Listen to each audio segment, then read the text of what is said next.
രക്ഷാപ്രവർത്തനം വൈകുന്നതിൽ മത്സ്യത്തൊഴിലാളികൾ വൻ പ്രതിഷേധമുയർത്തി. എത്രയോ ജീവൻ പോയി, ഇനിയും ജീവൻ പോവോന്നറിയാം.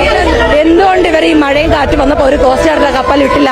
ഇത്ര നേരമായിട്ട് നമ്മുടെ ഇവിടുത്തെ അധികാരികളെ ആരെയും കണ്ടില്ല എന്നുള്ളതാണ്. ഇന്നലെ രാത്രി ചേറൂർ ഓഡിറ്റോറിയത്തിൽ പാടാൻ വേണ്ടി വന്ന ഒരു കുട്ടിന്റെ ബാപ്പാന്റെയും മാന്റെയും മാനസിക സംഘർഷം കണ്ടാണ് ഞാൻ ചോദിച്ചു എന്താ പ്രശ്നം എന്നുള്ളത്. അപ്പൊ പറയണേ പൊയിലുള്ള വെള്ളം വരുന്നുണ്ട്, നല്ല മഴയാണെന്നുള്ള, വീട്ടിലേക്ക് വെള്ളം കയറുന്നുണ്ട്. നിങ്ങളൊന്ന് ആലോചിച്ച് നോക്കി. പോയിന്റ് അടുത്താണ് താമസിക്കും.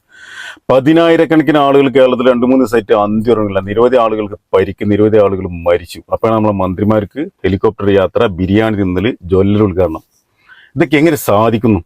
2018 ഈ സർക്കാർ എന്നുണ്ടെങ്കിൽ നമ്മൾ ഈ കേരളം ഉണ്ടാകുമായിരുന്നു. 75% കേരളം വെള്ളത്തിൽ മുങ്ങിക്കിടക്കുക. എങ്ങനെ സാധിക്കുന്നു ഇതിനൊക്കെ? 2018 പ്രളയത്തിന്റെ സമയത്ത് അന്നത്തെ ധാർഷ്ട്യമുള്ള മുഖ്യമന്ത്രി എല്ലാ ഔദ്യോഗിക പരിപാടികളും മാറ്റിവെച്ചുകൊണ്ട് തിരുവനന്തപുരത്ത് ഓഫീസിൽ നിന്ന് കണ്ട് ഓരോ കാര്യങ്ങളും സ്റ്റെപ്പായി ചെയ്തുകൊണ്ട് ഈ കേരളത്തെ സംരക്ഷിച്ചെടുത്ത് നിങ്ങൾ മറന്നുപോയോ? UDF-നോട് ഒന്നേ പറയാനുള്ളൂ, നിങ്ങൾ ഒന്നും ചെയ്യണ്ട. ഈ ദുരിതമനുഭവിക്കുന്ന ആളുകൾക്ക് ഒരു ആശ്വാസ വാക്കെങ്കിലും കൊടുക്കുക, അത്രയെങ്കിലും ഒന്ന് ചെയ്യും.